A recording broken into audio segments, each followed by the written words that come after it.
And now, coming to you live, but not so live, from Downtown City's very own Museum of Natural History and Science, here we are, the League of Petshoppers! What's up, everybody? It's ICanSnake. Greetings, everyone. This is Trainor-Ling. What's going on, guys? It's James the Con Man, reminding you to open the door, get on the floor, everybody walk the dinosaur. And so, everyone, without further ado, let's jump right into the plot. So the plot here is when Minka, Penny-Ling, and the other pets get lost in the Museum of Natural History and Science after running inside to look for their lost ball, it's up to Blythe to track them down before they are caught by the security guard and before the museum closes. Meanwhile, Minka, Penny-Ling, and Zoe get creative with their imagination as they enjoy a fantasy in the dinosaur exhibit, and Sunil and Vinny begin to think the museum is haunted with zombies after seeing a scary movie poster about them. So my first positive is definitely the song in this episode, Dino-Pets. This is a really, really great song, and if I could add, probably the best part of the episode. It has a really tropical feel to it, just like the song of Brazil did, and I love it. I think tropical music gets me pretty nostalgic, and it makes sense because I really love the tropics and the tropical weather. They dinofied some of the pets in this song, which makes it so much better because I absolutely adore the designs for the Divazoisaurus and the Penny-Lingosaurus. I really wish they could have brought them back sometime. Absolutely. I mean, this song, it may not be in the top 5 of Season 2, but you know what? It's definitely worth an honorable mention. Just the way it's composed, you really feel compelled to dance and sing along with it. And it's funny how you brought up the word nostalgia, because is it just me, or does it feel like this song was inspired from Land Before Time? Oh, yeah. Yeah. I'm gonna be the negative Nancy here, and while I agree with Ekans in that saying that this is probably my favorite part of the episode, the song kind of reeked of failed spin-off toy idea here.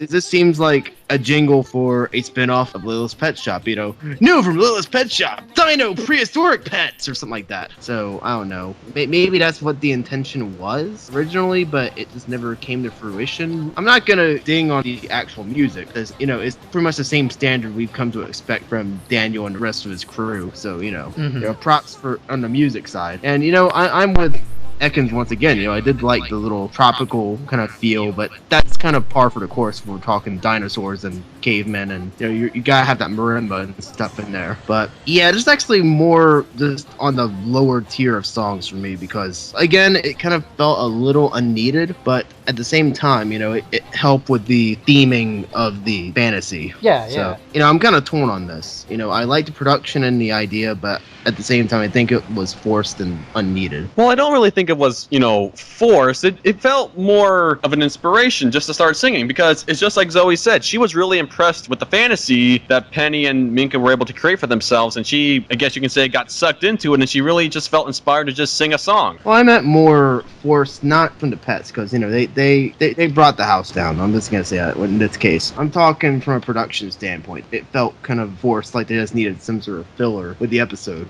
I guess since we're on the subject of the song being part of their fantasy, I really want to talk about the dinosaur fantasy segments. There's just something about seeing the pets riding the waves with a dinosaur, flying through the sky with dinosaurs, naming the dinosaurs, and just having a lot of fun with their fantasy to the point where they don't know how to end it. Again, is it just me, or does it feel like this was a fantasy that they were enjoying so much that they just don't want to see it end, considering how most of the fantasies before this one are very easily broken? Oh, yeah. Oh, I kind of see what you mean there. You know, a lot of fantasies, they don't last an entire episode, or they don't take up a lot of the episode. Like, I think the last one that had something like that, it was actually a recent review we did. It was the whole film noir. Books and covers. Books and covers, yeah, that's what it was. So that one had a largely fantasy-based pet sequence. You know, and that one, it worked. And this one, I'm not going to lie, it worked a bit too, but I think it lasted a little too long, because you said they didn't know how to end it. I mean, it might be a case of they enjoyed it so much they didn't want it to end, and just had to basically find a way to end it. I kind of felt like they were kind of covering up a flaw with the writers, but you know, I'm just trying to look for excuses at this point. Let's move on. You and your excuses. Yeah, I'm turning into the bad news Barrett of this review. Oh, save us.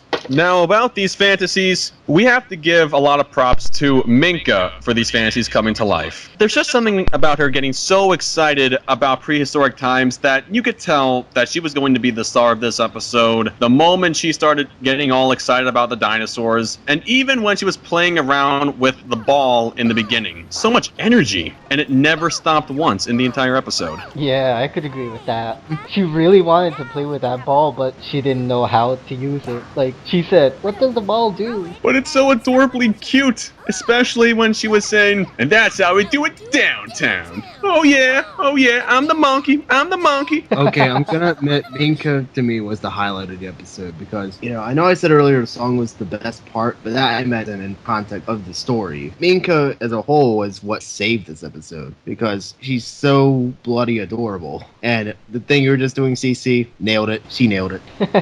She nailed it because she's always going to be adorable. Not as adorable as Penny, though. Now, let's not go there. and she's still got some tough competition with Pepper. What did I just say? And Zoe.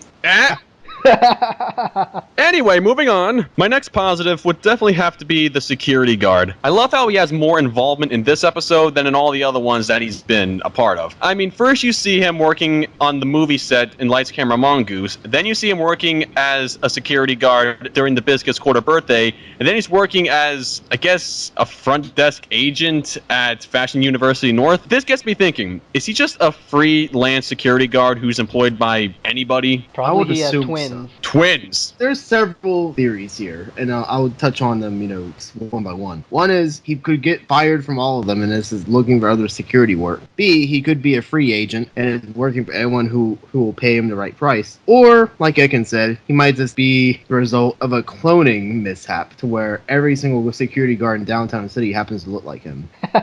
Why do I see that as a possibility? It's like that one old Droopy cartoon, like the wolf goes everywhere, even a remote island, and then there he is, just waiting for him, Droopy. And at the end, well, there's one thing that's bothering me. How does that guy get everywhere? There's like a whole room full of Droopy clones. Just imagine there's a whole room of security guard clones. Cartoon magic. That's all it is.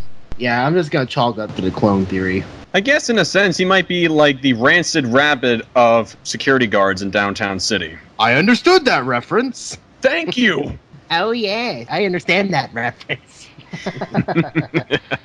Well, my last positive would have to be the ending scene involving that ball, even though it's actually an egg. It cracks open, Penny Ling looks inside for Ming Ling, and that's it. We just cut the black. Maybe they kind of were strapped for time, and then the minute it broke open, roll credits. Yeah. I do like how the fantasy and real life kind of spiraled together into one here. So I will say I did like that. That wasn't just two separate things, and they just didn't know how to end one. It just leaves you hanging in suspense. It's like, what happens next? Is this just a museum prop that just cracked open, or is this something from the fantasy coming to life, or what exactly is it? It just raises a bunch of questions, and I think that's a really great thing about this episode as well as the rest of the series. It just leaves you hanging. You don't know where it's going to go. You think it's going to end a certain way, but then it ends like this, and you just feel it keeps good you about on it. your toes. Yes, exactly. You should stay on your toes. You feel engaged to find out what happened. You go online to look at fan theories, and then you have a review like this coming out. A bunch of 20-year-olds overanalyzing on a family show. I know. I know. Well, this is how we spend our free time, ladies and gentlemen. Very sad, but not that sad. Yeah, not that sad. We have lives outside of this, Or do we? Yeah. We're Do we? robots. Well, then I guess we've been living a lie this whole time. I know. And on that revelation, shall we go to the negatives? I think you mean Ekis negatives. Again. Well, they could be mine too. So it's Okay, indulge me, good sirs. If there's one thing I have to say about this episode, it would be really major. It's how Blythe brings the remaining pets into the museum. I mean, I know she was forced to bring them in because she's their chaperone and that would be the responsible thing to do. But on the other hand, this causes a lot of security issues. The security guard placed the sign outside for a reason, and when the security guard was asking to check Blythe's bags, those are only for security reasons because the guard has to do that. In this day and age post 9/11, terrorism is at an all-time high, so we're on at anyone suspicious of being terrorists. Since Blythe was hiding her bag, the security guard could have thought she was a terrorist or had some danger to her, and she could have been a danger to everyone else. He could have had a different idea than what she was actually doing, like stowing something else away. Terrorism in a kids show, eh? I know. I know, crazy, isn't it? I guess what I can say to rectify this negative is that if Blythe left the pets outside and she went inside alone and she left them unattended, that would mean that there's the possibility of someone grabbing the pets and running off with them, and then that means Blythe would be in more trouble than, bringing pets into the museum. Yeah. And, what else is she gonna do? I mean, is she gonna go back to LPS and drop the pets off and let Miss Twombly take care of them? She And could then by have, that but I don't time, know how far it was from there. And, by that time, even if it was a rather short distance away, the museum could just be nothing more than a smoldering heap. Yeah. Okay, maybe I'm exaggerating, but you know what I mean. Like, she really had no other option but to stow them inside. Yeah. She wasn't really doing herself any favors by acting, rather suspicious. Oh, yeah, what bags? What bags? Yeah, there's nothing in these bags that don't exist. It's acting a little bit too fishy, if you know what I mean. Where a few eyebrows are justifiably going to be raised. But then again, if we think about this museum, it wasn't even that busy on this day. I don't even know what day that place was open, but I don't think that there would have been any real chance of any type of terroristic activities going on in there. I mean, if it was really as serious as it was, I think the security guard would have been a lot more serious about checking Blythe's bags and whatnot. But as you can see, he was more down to earth. He was more willing to just let things go. Because if you really think about it, Blythe doesn't really look like the kind of person who's gonna suddenly cause trouble. That's It's what always they the all say. innocent ones, though. It's always the innocent looking ones. I don't know. I think the point is, it's not really worth worrying about per se. I definitely understand what you guys are saying, but it just wouldn't really make a lot of sense to, treat Blythe like a sudden criminal just because she has a bunch of bags with her. I mean, she could have been out shopping. Yeah. And this is, without any proper vehicle aside from a scooter, really no other way to carry the bags, so, she's pretty much forced to carry them inside with her.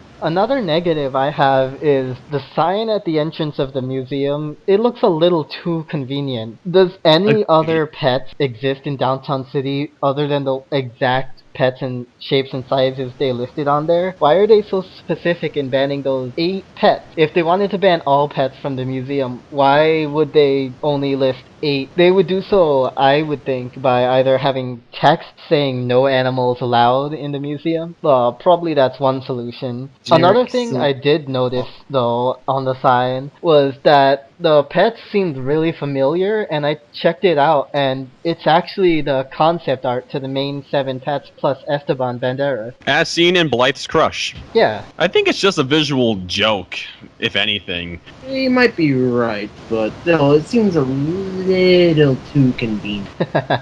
Yes, how convenient. Yes. The only thing I will say on the sign is that, yes, it does look a little, too convenient that they're all shaped in the silhouette of the pets, but like I said, it's just a little bit of a joke that they wanted to repeat from Blythe's Crush. At least that's what I'm thinking it was all about. And I honestly don't see what the big deal is, because sometimes if you ever walk by a no pet sign, you might see a picture that has the circle with a slash through, but it has a dog in it. And let's say somebody couldn't read that sign and it just showed the dog. That probably would say no dogs allowed. Then that would mean that there'd be a loophole for them to not understand that they couldn't bring in any other pet besides a dog. Yeah. Or something like that. True. Don't get me wrong, this is a really enjoyable episode. It's just, I felt like it was a little too generic, and it felt pretty dragged on for my taste. Other than what happened in the song and the song in general, nothing really stood out to me as being really, really great. I did have a few problems with the episode that I listed, and something else that kind of bothers me deals with one of Cece's positives. They never bring back Min-Ling in the series, and they never mention her again. They kind of left it open-ended and implied, but never actually show us Min-Ling at the end or later in the series. It feels like the idea was kind of scrapped later in development, and I just wish we could see Min-Ling again, because I love the dinosaur design that was shown in this episode. So I'll probably give this 8 out of 10. I'll raise my score from before. It used to be a 7.5, but I'll give it an 8. A Day at the Museum used to be an episode I had mixed feelings about, but after rewatching it a few times, it's actually worth the time seeing. Even though the title is a reference to A Night at the Museum, it doesn't pay much homage to the film series, but I'm not going to deduct any points for that. The episode has a lot of good things to talk about. My first positive is Minka. She was the pet that stole the show with her excitement about prehistoric times, and along with Penny and Zoe, she and her friends really made their fantasy come to life. Riding the waves, flying the skies, and playing around with imaginary dinosaurs is something that'll be shaking around in my mind like I'll never forget. That reminds me, Dino-Pets is a really great song. The girls, I guess you can say, dinofying themselves and singing this little tune is pretty memorable. Now really, is it just me or does it feel like this was inspired by the Land Before Time series? It sure felt like it to me. I can actually picture Littlefoot and his friends singing something similar to this, but maybe that's just my imagination talking. Speaking of imagination, I like how the pets point out how they don't know how to end their fantasy. I guess it was so good they didn't want to see it end. It's out there, but it's interesting nonetheless. I don't have much to say on Sunil and Vinny here, mainly because their fears in this episode are relatively similar to those seen in Door Jammed, so it's neither a positive nor negative. It's just them being themselves, and there ain't nothing wrong with that. I also liked how the security guard, the same one from Lights Camera Mongoose, What's in the Batter, and Missing Blythe, made a comeback, but this time as a museum employee who had a lot more involvement in the episode. Again, is it just me noticing this, or does it seem like this guy is a freelance security guard who holds his position at different agencies? I mean, one minute he's working on a movie set, and the next he's working for the Biscuits. It's an idea I've been pondering for a while now. I'm sure we'll see him again very soon doing what he seems to love the most. Perhaps we'll see him next working as a bouncer for a nightclub. Hey, that'd be pretty cool. The final scene of the episode really threw me for a loop. Tell me something, audience. Was it truly an egg, or was it a mere museum prop? That's up to you to decide. As for the No Pets Allowed sign, all I can truly say is that the images of the pets on the sign can be taken as just a coincidence. But like I said earlier in the review, what if the sign had a picture of a slash going through a dog, but no word saying pets weren't allowed? That could be a technical loophole to bringing in pets or any other animals that weren't dogs, or something like that. I don't know, honestly. To me, it was just a joke and nothing more. I do appreciate the idea Snake made about the sign, but much like the terrorism comments made, it's just a kid's show. No threat of that nature would ever happen here. Trust me. To close out these final thoughts, I will say this is a very good episode and it gets my approval. I'll give this episode an 8.1 out of 10. And I'll see you next time. That is, of course, unless the museum zombies get me first. But will they? Nah.